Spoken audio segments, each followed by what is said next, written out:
Hello students, आज का हमारा टॉपिक है फर्मी लेवल। अर्धचालकों के अंदर फर्मी लेवल क्या होता है ये हम आज पढ़ेंगे। लेकिन जो हमारा पिछला लेक्चर था उसके अंदर हम कंडक्शन बाय डिफ्यूजन पढ़ रहे थे कि विसरण द्वारा चालन।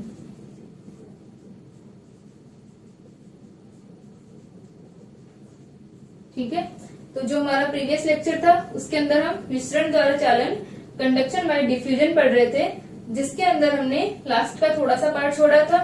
ठीक है, तो उसके अंदर क्या होगा कि हमारे पास में क्या आया था कि होल घनत्व जो आया था जेपी इक्वल टू होल धारा घनत्व EDP del p upon del x. ठीक है, तो यहां से अपने पास में जेपी इक्वल टू माइनस का e dp del p upon del x आया था।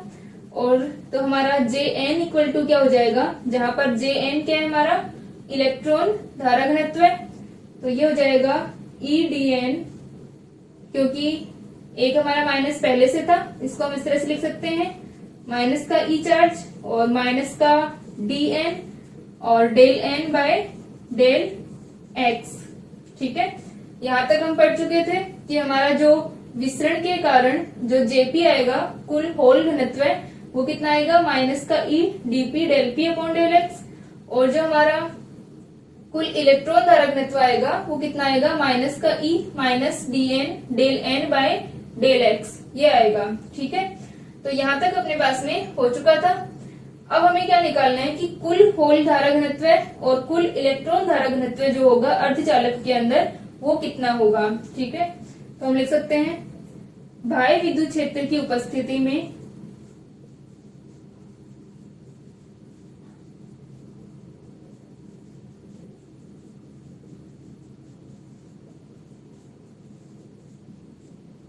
कुल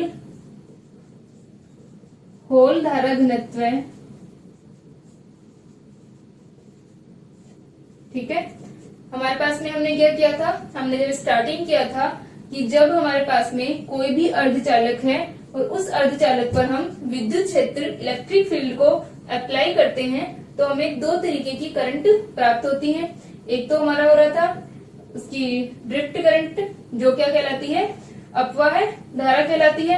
दूसरी हमारी क्या थी ये डिफ्यूजन करंट विसरण धारा। तो जो हमारा कुल होल धारा घनत्व या इलेक्ट्रॉन धारा घनत्व आएगा वो क्या आएगा, इनका सम होगा।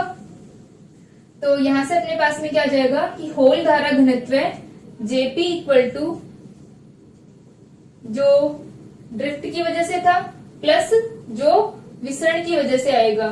तो ड्रिफ्ट की वजह से कितना था, ठीक है,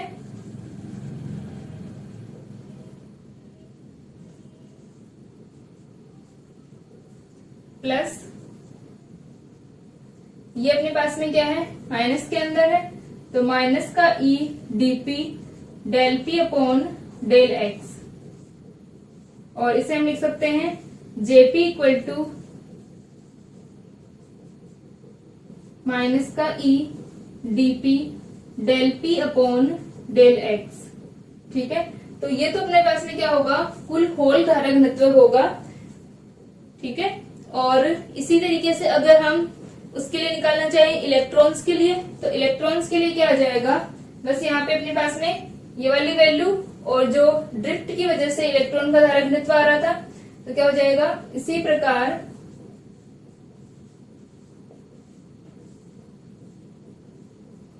कुल इलेक्ट्रॉन धारा घनत्व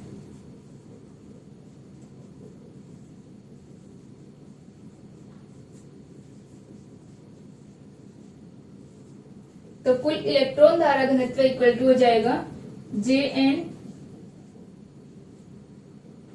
ई n mu n e plus e D n del n upon del x. ठीक है, तो ये अपने पास में कुल इलेक्ट्रॉन धारा घनत्व है और ये कुल होल धारा घनत्व है। अब जो अपने पास में धारा घनत्व आए हैं जे एन और जेपी, तो धारा की जो दिशाएं होंगी विसरण धारा की वो क्या होंगी एक ही दिशा में होंगी, यानी कुल होल धारा घनत्व या इलेक्ट्रॉन धारा घनत्व हमें सेम डायरेक्शन के अंदर ही मिलेगा। क्योंकि जब हमने विद्युत क्षेत्र को अप्लाई किया तो हमारा जो अर्धचालक था वो इस तरह से था, ठीक है। और जैसे ही हमने विद्युत क्षेत्र को अप्लाई किया था, इसके अंदर इलेक्ट्रिक फील्ड को लगाया था, तो इलेक्ट्रॉन्स का मोशन क्या हो जाएगा, अपोजिट डायरेक्शन में, और होल का मोशन क्या होगा, इस डायरेक्शन में, ठीक है। तो जो करंट होगी वो क्या हो जाएगी, इसी डायरेक्शन के अंदर हो जाएगी, क्योंकि इलेक्ट्रॉन्स के अपोजिट होगी, तो होल की दिशा के अंदर हो जाएगी। तो कुल जो धारा घनत्व अपने पास में आएगा वो एक ही डायरेक्शन में आएगा, ठीक है। तो इस तरह से अपन निकाल सकते हैं कि कुल कितना धारा घनत्व होगा अगर कोई बाह्य विद्युत क्षेत्र आरोपित किया जाता है किसी अर्धचालक के ऊपर। तो यहाँ से और अपने पास में जो D है, dp और dn, इन्हें हम क्या कहते हैं, विसरण गुणांक। तो मोबाइलिटी में और विसरण गुणांक में एक रिलेशन होता है जिसे आइंस्टीन संबंध कहते हैं, ठीक है। यहाँ तक लिख लिया था कि Jn equal to En mu n e plus का E dn del n by del x. और अब जो अपने पास में इनमें रिलेशन होता है कि dp अपॉन म्यू पी विसरण गुणांक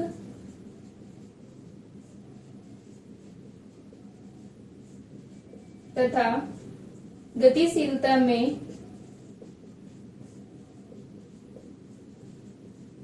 निम्न संबंध होता है।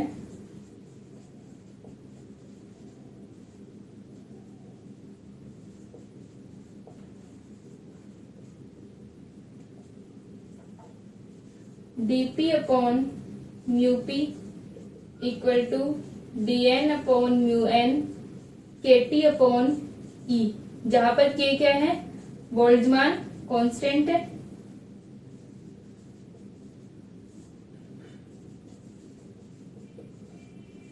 ठीक है। और dn और जो dp है वो विसरण गुणांक है,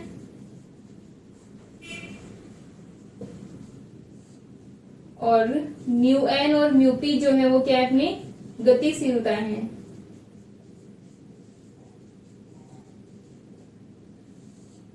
ठीक है। और जो E है वो आवेश है। तो यहां से ये जो रिलेशन होता है इसे आइंस्टीन संबंध कहते हैं, आइंस्टीन रिलेशन। और जो अपने पास में K है, ठीक है, इसका मान कितना हो जाएगा, K equal to 1.38 into 10 to the power minus का 23 जूल पर केल्विन होता है। तो ये क्या हो जाएगा अपने पास में, बोल्ट्जमान कांस्टेंट, और ये इनके अंदर रिलेशन होता है, इसे आइंस्टीन संबंध कहते हैं,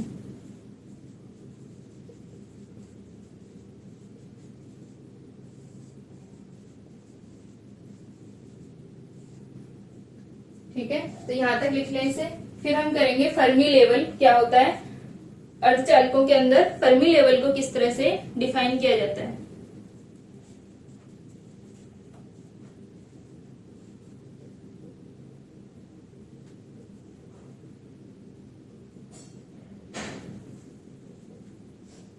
ठीक है, तो यहां तक हो गया।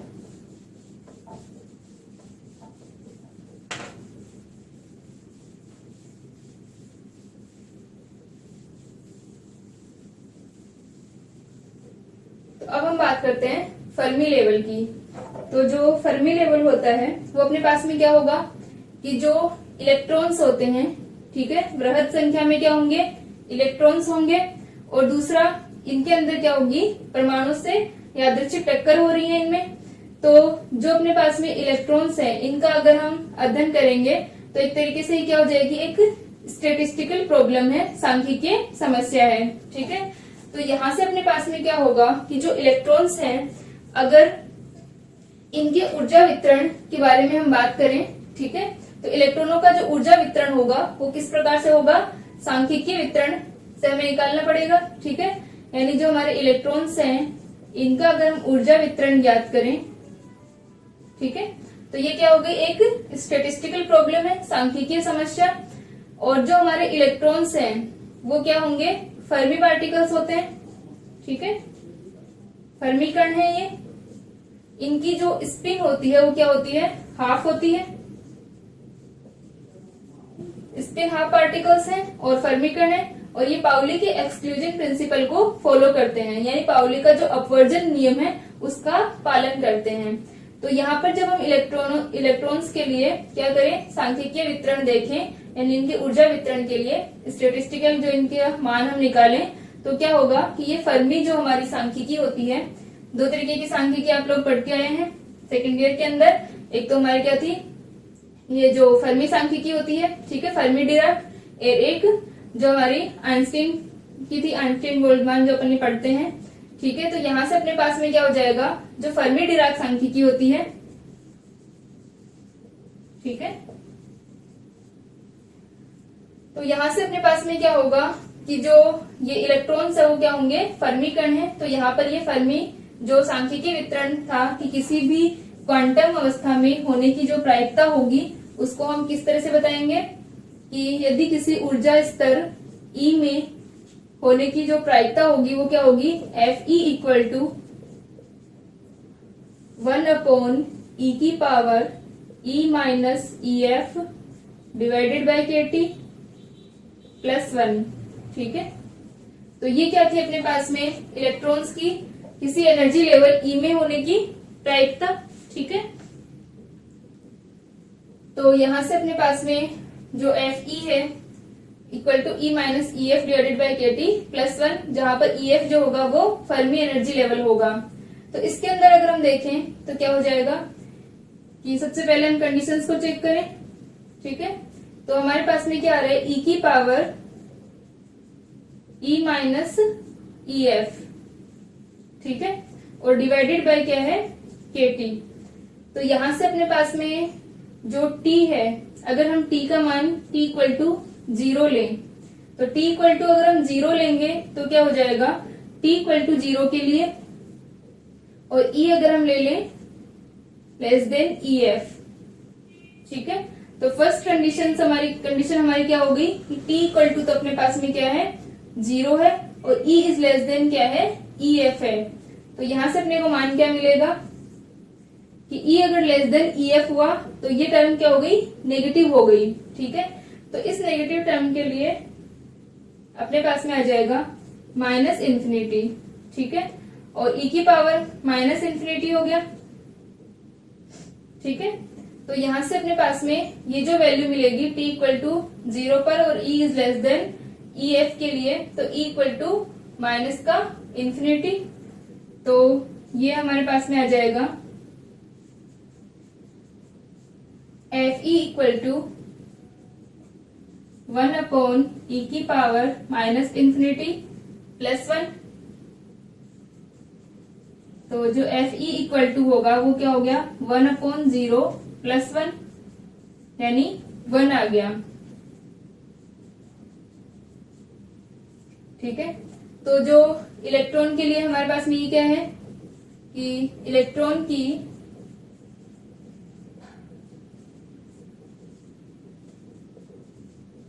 किसी ऊर्जा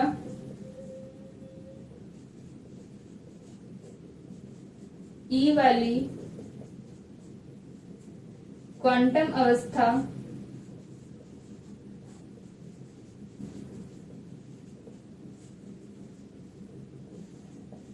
में स्थित होने की प्रायिकता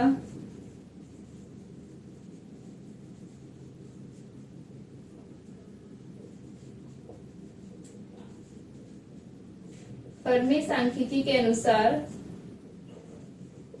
या फर्मी डिराक सांख्यिकी के अनुसार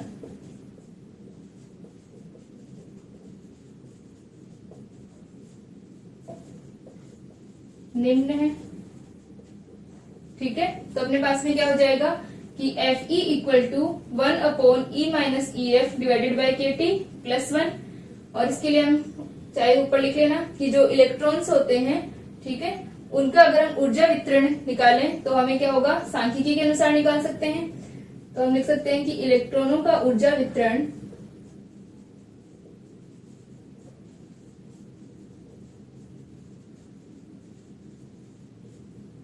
एक सांख्यिकी समस्या है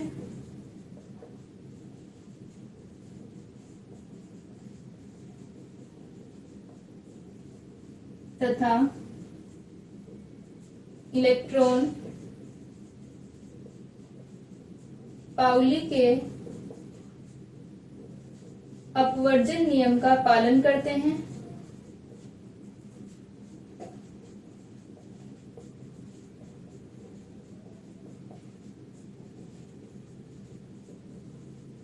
तथा इनकी जो स्पिन होती है, ठीक है, तथा इनकी स्पिन 1/2 होती है। ठीक है, एक काम करिए, ये वाली लाइन मैं नीचे लिख देती हूँ। ठीक है, हमने स्टार्टिंग में लिखा नहीं था इसके बारे में, मैं यहां लिख देती हूँ एक बार। इनकी स्पिन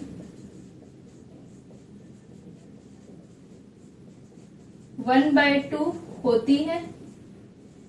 ठीक है, अतः ये फर्मी कण है।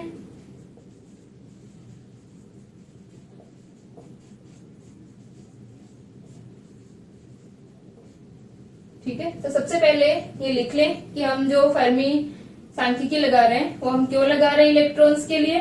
तो इलेक्ट्रॉन्स जो है वो इनकी स्पिन हाफ होती है और ये फर्मी पार्टिकल्स है।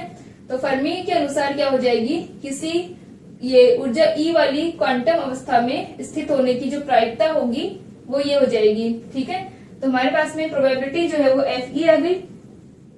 अब इसके अंदर हम कंडीशंस चेक करें कि अगर एनर्जी जो है वो हमारी फर्मी एनर्जी से कम है, तो फर्मी एनर्जी से कम होगी अगर एनर्जी, और हमारा जो टेम्परेचर है वो हमने क्या ले लिया, परम शून्य ताप ले लिया। ठीक है, तो परम शून्य ताप पर और एनर्जी जो है वो क्या हो, फर्मी एनर्जी से कम हो, तो अपने पास में प्रायिकता कितनी आएगी। तो यहाँ से हम देख सकते हैं कि ई की पावर जब ये लेस देन ई एफ हुआ तो ये माइनस इन्फिनिटी हो गया। ठीक है, ये माइनस इन्फिनिटी हो गया, तो F E equal to 1/e की पावर माइनस इन्फिनिटी प्लस 1। तो ये अपने पास में क्या बन गया, 1 बन गया।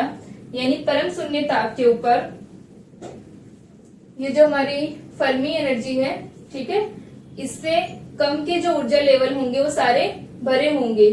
ठीक है, यहाँ पर अपने पास में क्या आ रहा है, एफ ई इक्वल टू 1 आ रहा है। तो ये जो सारे लेवल्स होंगे वो क्या होंगे, ऊर्जा स्तर भरे होंगे। इलेक्ट्रॉन्स के पाए जाने की प्रायिकता यहाँ पर 1 है।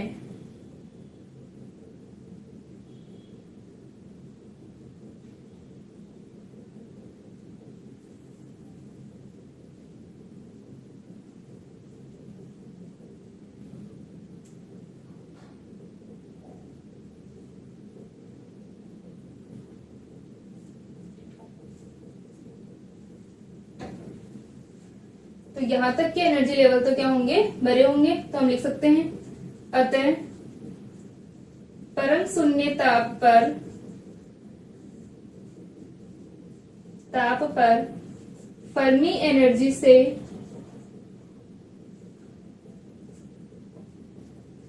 फर्मी ऊर्जा से कम ऊर्जा के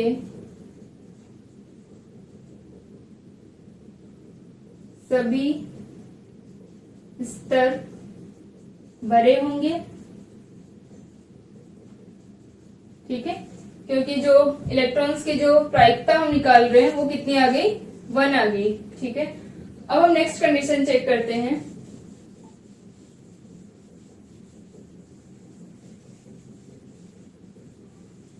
नेक्स्ट कंडीशन है हमारी सेकंड।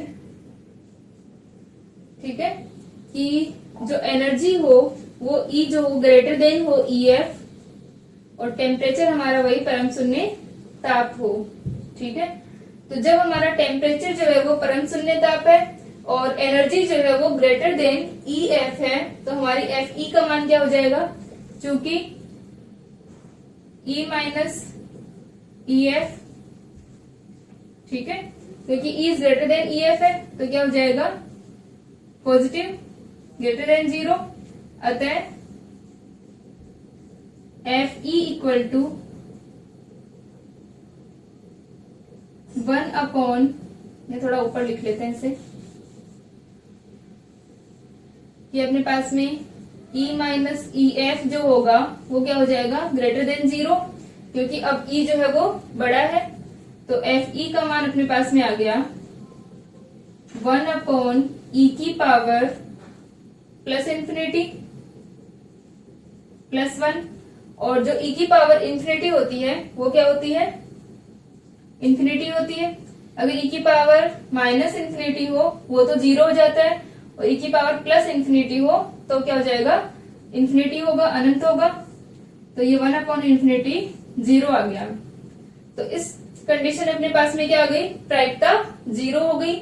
यानी कि जो हमारा परम शून्य ताप था t इक्वल टू हमने क्या लिया था, 0 लिया था।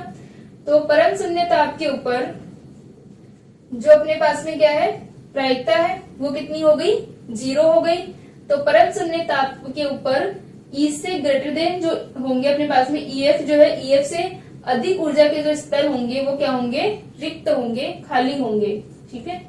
तो जो इलेक्ट्रॉनों का वितरण हो रहा है वो किस तरीके से हो रहा है कि फर्मी एनर्जी से कम वाले परम शून्य ताप के ऊपर भरे हुए रहेंगे, और जो ये इनसे ऊपर वाले हैं, फर्मी एनर्जी से ऊपर वाले, वो रिक्त रहेंगे।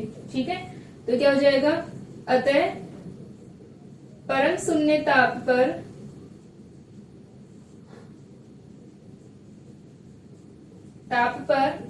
फर्मी एनर्जी से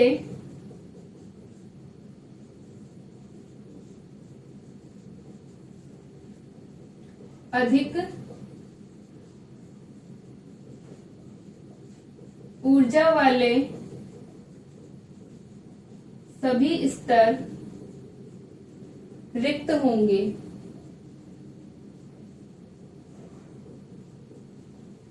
ठीक है।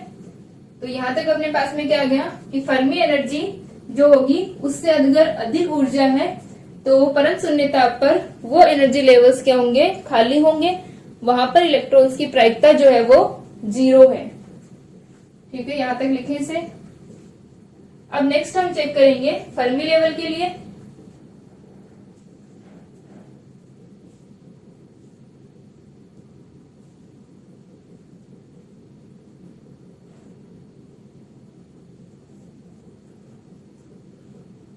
ठीक है, तो अब हम फर्मी लेवल के लिए चेक करते हैं।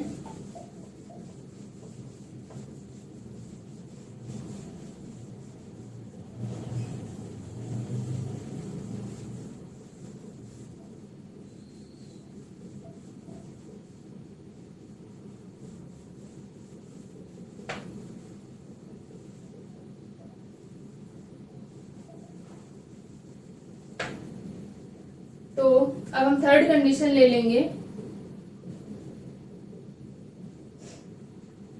कि T के या ताप के अन्य मानों के लिए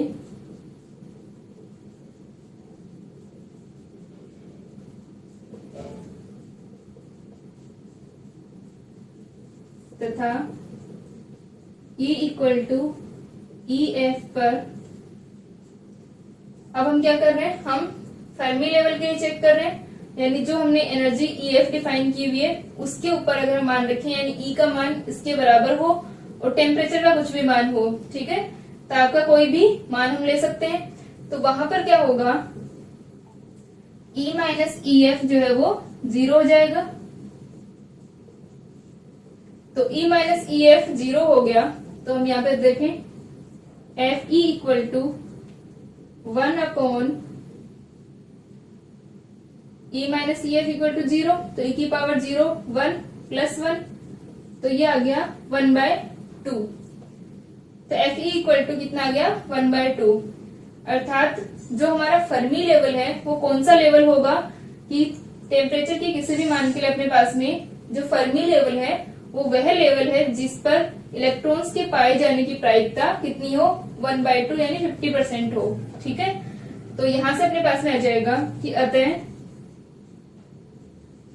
फर्मी ऊर्जा स्तर,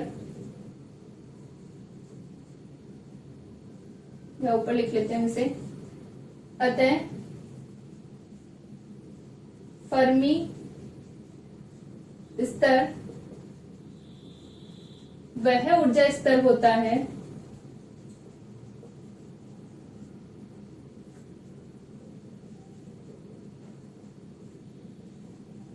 जहां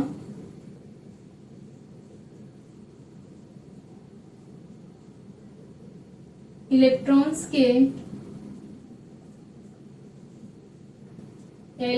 की अधिष्ठान प्रायिकता, ऑक्यूपेशन प्रोबेबिलिटी जो होगी, उनके स्थित होने की जो संभावना है, ठीक है, अधिष्ठान प्रायिकता 1/2 होती है। ठीक है, तो जो हमारे एनर्जी लेवल्स हम लिखते हैं, जैसे हम अर्धचालकों के अंदर, चालकों के अंदर जब हम लिखते हैं कि हमारा कंडक्शन बैंड है, हमारा वैलेंस बैंड होता है। ठीक है, तो जो हमारा फर्मी लेवल होगा वो कौन सा एनर्जी लेवल होगा, जहां पर इलेक्ट्रॉन्स के पाए जाने की जो प्रायिकता है वो कितनी होगी, 1/2 होगी, वो हमारा फर्मी लेवल होगा। ठीक है, तो यहां तक लिखे से कि फर्मी लेवल क्या होता है।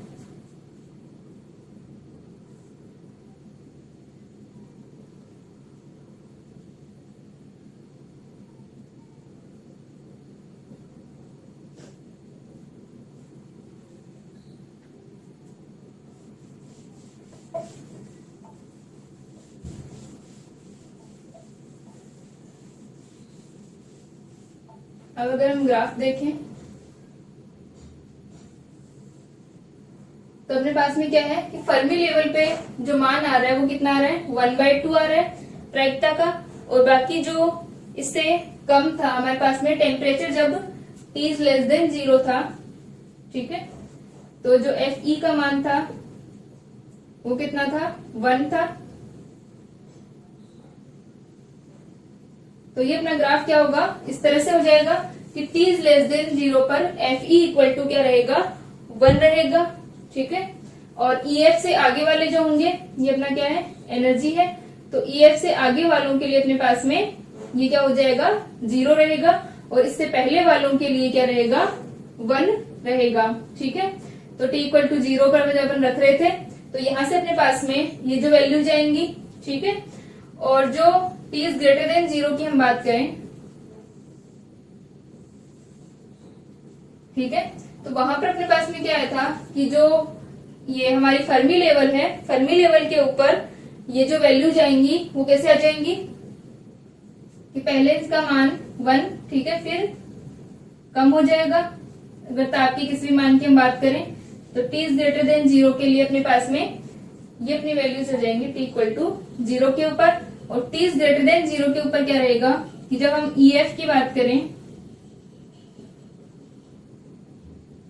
ये हमारा 1 चल रहा है, और EF के ऊपर अपने पास में क्या जाएगा, 1/2, 0.5।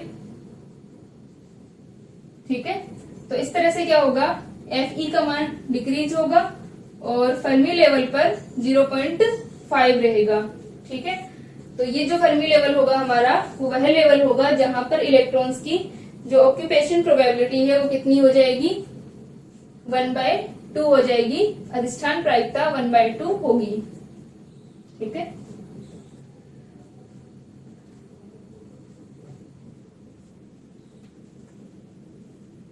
यहां तक लिखे इसे।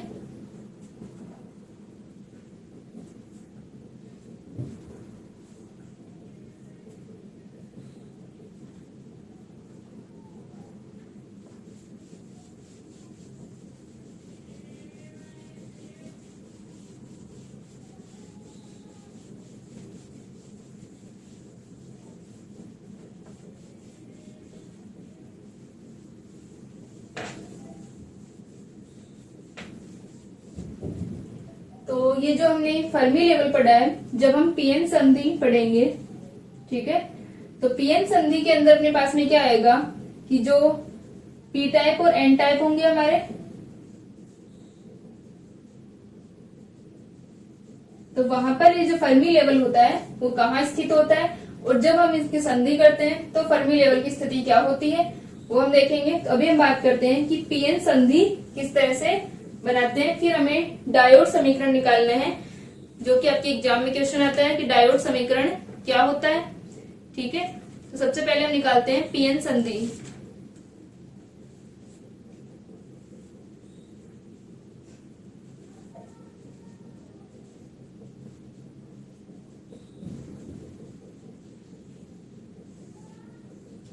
पीएन संधि के अंदर अपने पास में क्या होगा कि जो पी टाइप और एन टाइप है हमारा, उसकी हम परमाणुक रूप से संधि करते हैं। तो ये अपने पास में क्या है, P है, और ये क्या है अपने पास में, N है। ठीक है, तो P टाइप के अंदर अपने को पता है कि जो मेजोरिटी चार्ज कैरियर्स है वो क्या है, होल है। ठीक है, यहाँ पर अपने पास में होल की दिखता होगी और यहाँ पर क्या होगी, इलेक्ट्रॉन्स की दिखता होगी। तो P के अंदर अपने पास में होल क्या दिखता है और N के अंदर अपने पास में क्या है, इलेक्ट्रॉन्स क्या दिखता है। तो क्या हो जाएगा, इनके अंदर डिफ्यूजन स्टार्ट होगा, विसरण, यानी उच्च सांद्रता क्षेत्र की ओर से निम्न सांद्रता क्षेत्र की ओर। और यहाँ पर क्या है, इलेक्ट्रॉन की सांद्रता अधिक है तो उच्च सांद्रता क्षेत्र से निम्न सांद्रता क्षेत्र की ओर विसरण होगा। तो जब ये विसरण होता है तो यहाँ का अपना जो एक रीजन होगा, ठीक है, इसे हम थोड़ा सा बड़ा बना लेते हैं।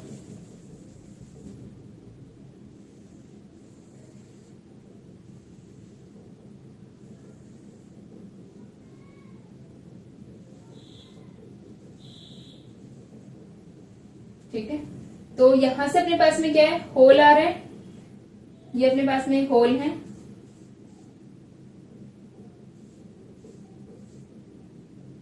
ये इधर इलेक्ट्रॉन्स हैं।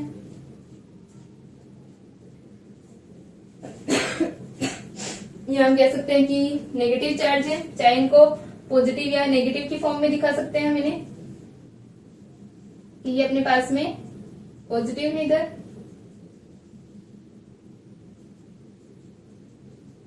और ये अपने पास में क्या है, नेगेटिव है।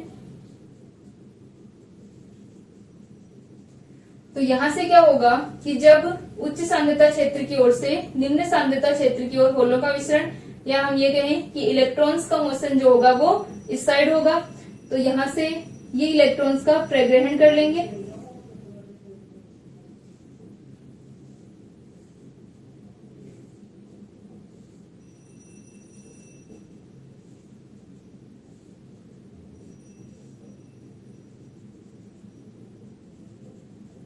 तो यहाँ पर क्या हो जाएगा कि जब होल इलेक्ट्रॉन्स का प्रग्रहण कर रहे हैं तो यहाँ पर क्या आ जाएगा, नेगेटिव चार्ज आ जाएगा, और इस साइड जब इलेक्ट्रॉन्स यहाँ से गए हैं, यानी यहाँ पर क्या आ गया, प्लस आवेश आ गया।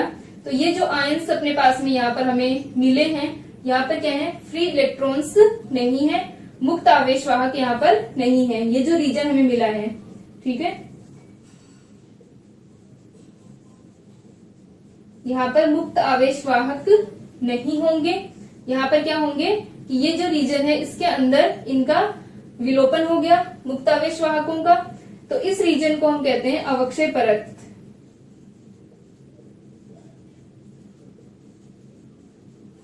ठीक है, डिप्लेशन लेयर।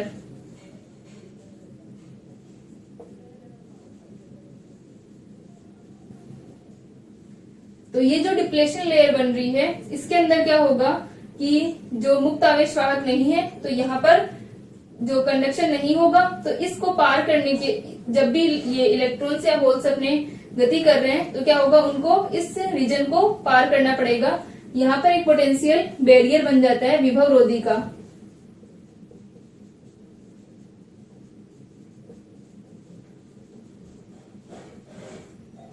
ठीक है, तो अपने पास में क्या हो गया कि जो P और N टाइप की हम संधि कर रहे हैं, PN संधि कर रहे हैं, तो इसके अंदर क्या बन जाएंगे कि एक विभव रोधिका बन जाएगी।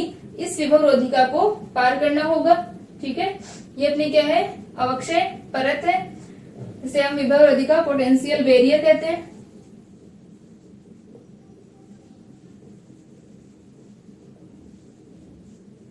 तो यहां से अपने पास में ये जो पोटेंशियल बैरियर मिल रहा है, अब अगर हम जब पीएन संधि बनाते हैं तो ये अपने पास में रीजन बन गया, यहाँ पर मुक्त आवेश वाहकों का विलोपन हो जाएगा और ये हमें अवक्षय परत मिल जाएगी। यानी क्या हुआ कि जैसे हमने पीएन संधि की, प्रमाणिक संधि हम इनकी कर रहे हैं, तो होल जो है वो इधर विसरण करेंगे और ये इस साइड विसरण करते हैं, तो ये एक विपरीत क्षेत्र मिल गया इन्हें। यानी जिस तरीके से था अपने पास में प्लस माइनस, उसके अपोजिट यहाँ पर एक क्षेत्र लगेगा, यानी बल लगेगा, जिसकी वजह से क्या हो जाएगा, इनका विसरण रुक जाएगा।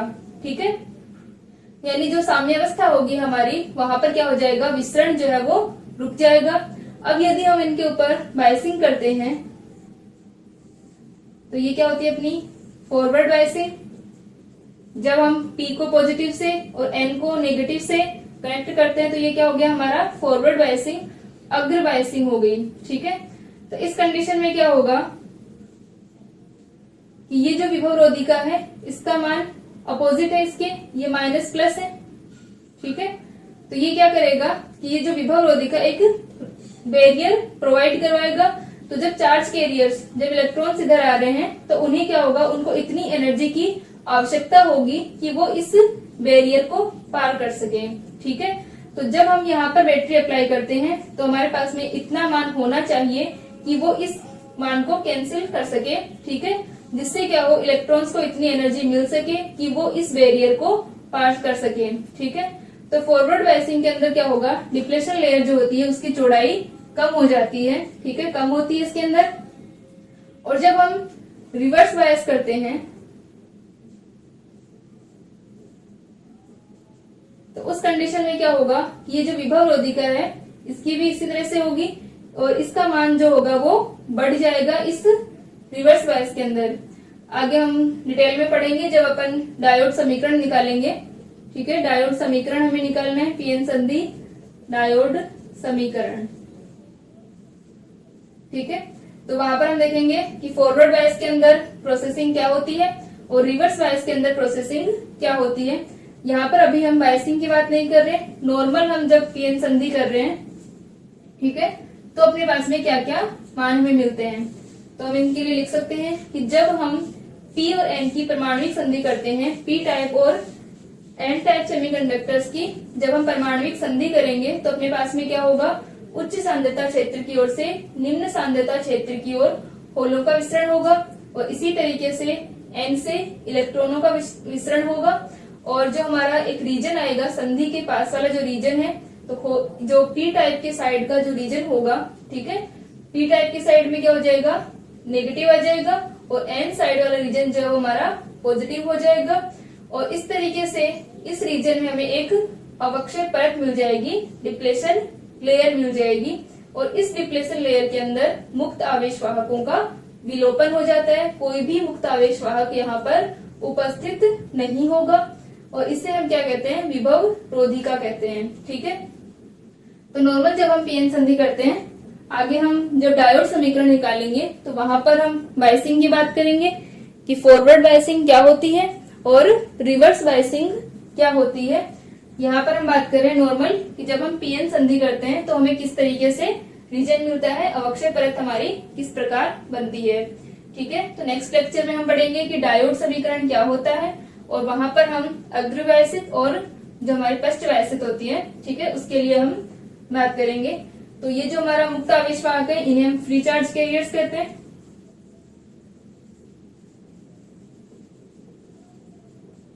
तो ये मुक्त आवेश वाहकों का क्या हो जाएगा, विलोपन हो जाएगा। ठीक है, तो नेक्स्ट लेक्चर में हम डायोड समीकरण को पढ़ेंगे।